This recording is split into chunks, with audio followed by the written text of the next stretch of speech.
Throughout our lives, we spend more than 200,000 hours sleeping, which is almost 26 years or nearly 1/3 of our lives. And the strange thing is, during that time, we almost disappear from the world. The body is still lying in bed. The heart is still beating. The lungs are still breathing.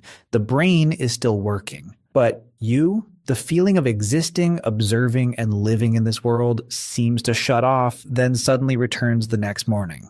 Sometimes you come back with a strange dream. Sometimes 8 hours pass by like a blink. And sometimes you wake up feeling as if you have just been somewhere you cannot name.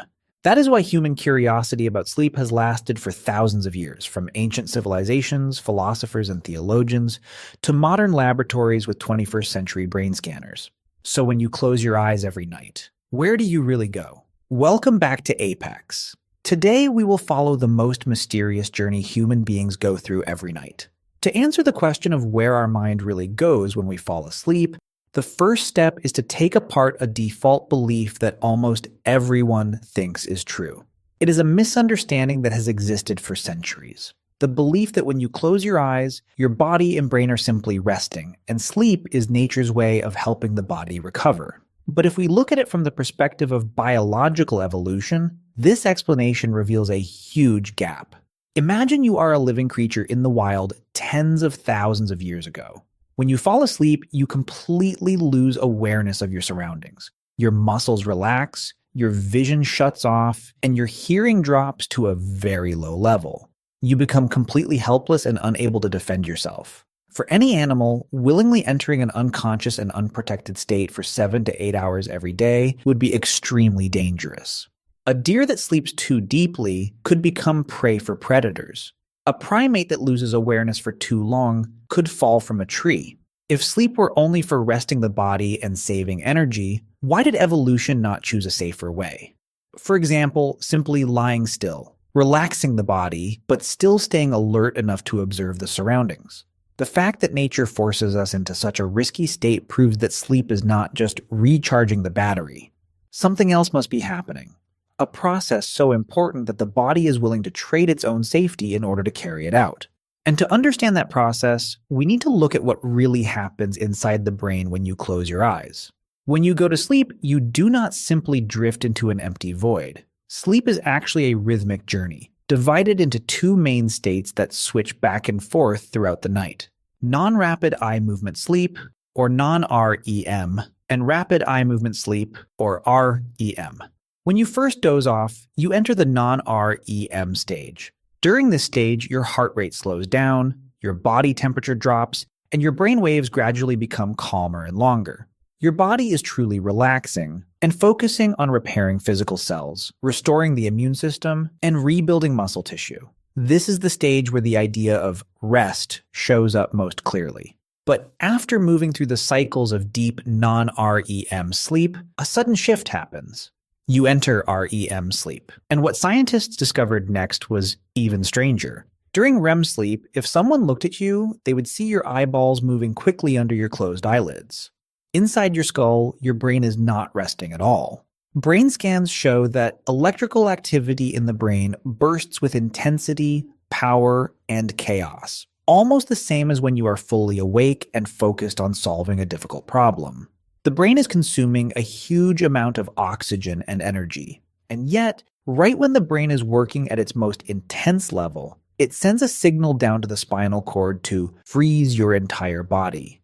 All of your voluntary muscles, except the eye muscles and breathing muscles, become temporarily paralyzed.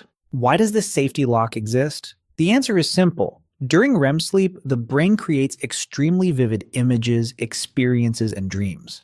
Paralyzing the muscles is the brain's way of protecting you, stopping you from acting out what is happening in your dreams.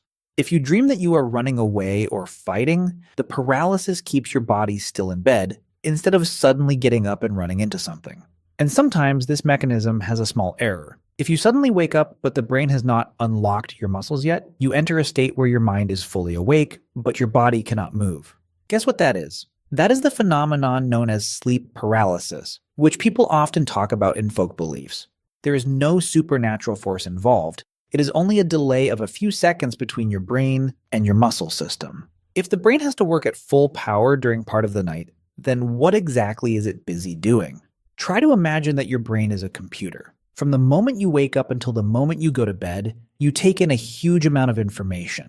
You read the news, answer emails, see hundreds of faces on the street, hear bits of conversation from the table next to you, feel the air temperature, and remember the tasks you need to do. Every single one of those experiences, even the smallest one, creates new connections between neurons, called synapses. If the brain kept everything you saw and heard during the day, it would quickly become overloaded, run out of storage, and collapse into the chaos of junk data. Modern science has discovered that one of the core functions of sleep is a process of deep cleaning and reorganizing the brain. When you sleep, the brain begins to review all the neural connections created during the day. It does something extremely decisive. It removes weak and unimportant connections, such as what you ate for breakfast or the color of the shirt worn by someone who drove past you, and it strengthens important connections, such as new knowledge you learned or a new skill you practiced. This process helps the brain clear space and optimize energy, so you can continue taking in new information the next day without becoming overloaded. Sleep does not only clean up information, it also cleans in a literal sense. In 2013, researchers at the University of Rochester discovered a remarkable mechanism and named it the glymphatic system. They observed that during deep sleep, brain cells actually shrink by up to 60%, creating space for cerebrospinal fluid to flow through. This fluid acts like a flushing system, washing away metabolic waste and toxins that build up in the brain throughout the day, including protein plaques linked to Alzheimer's disease. Sleep is not the moment when the brain shuts down. It is the moment when the brain repairs itself, cleans itself, and organizes itself again. This leads to a troubling question. Is the brain's process of mixing and cleaning information at night the source of the strange dreams we see when we close our eyes? For thousands of years, dreams were seen as something mysterious, a message from the future, a spiritual sign, or a doorway connected to another world.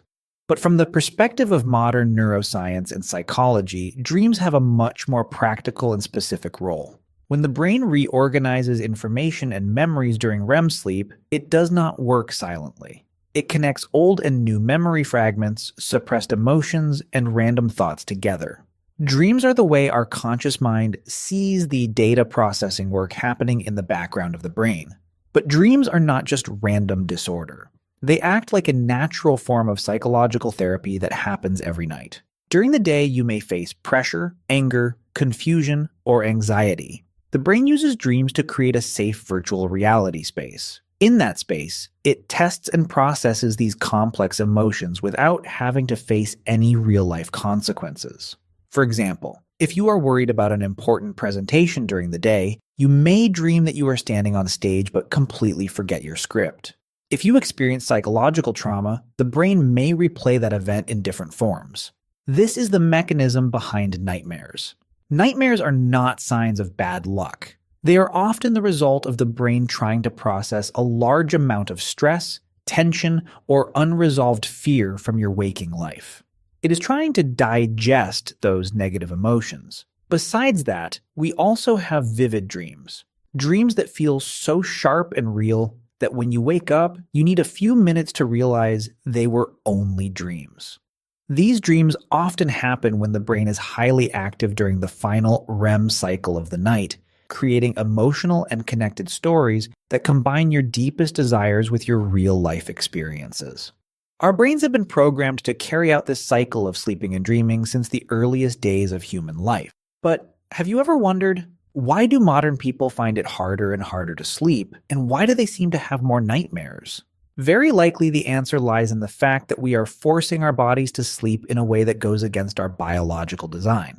Most modern people share one standard belief about sleep. An adult should go to bed, close their eyes, and sleep straight through for 8 hours without interruption until morning. If you often wake up suddenly at 2 or 3 a.m., toss and turn, and cannot fall back asleep, you may panic and think you have insomnia, an anxiety disorder, or a problem with your nervous system. But if we look back at history, the standard of sleeping straight through for 8 hours is actually very new. Historian Roger Ekirk from Virginia Tech spent 16 years studying hundreds of documents from the Middle Ages, from personal journals and medical records to works of literature, and he discovered a shocking truth. Our ancestors did not sleep straight through the night. They had a habit called segmented sleep. In the past, people usually divided sleep into two parts. They went to bed at dusk right after the sun went down. Then they would naturally wake up around midnight and stay awake for 1 to 2 hours. This period of being awake in the middle of the night was seen as completely normal. What did people do during that time? They lay there thinking, prayed, talked to the person next to them, read books by candlelight, or simply relaxed. After that, they felt sleepy again and entered their second sleep until dawn. In other words, waking up suddenly in the middle of the night may not be an illness or a biological error.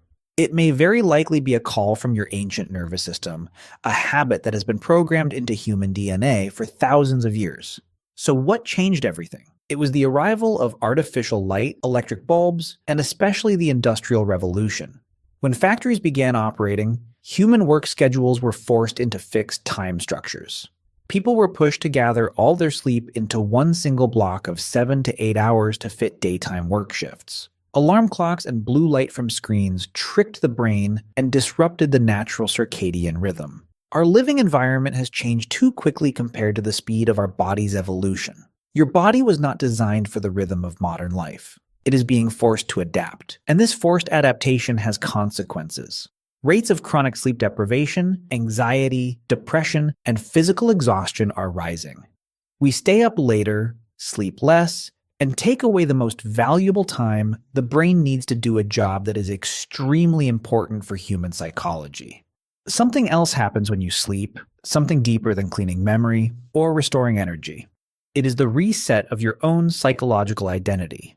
According to the groundbreaking research of Dr. Matthew Walker, a professor of neuroscience and psychology at UC Berkeley, REM sleep acts like a perfect emotional filter.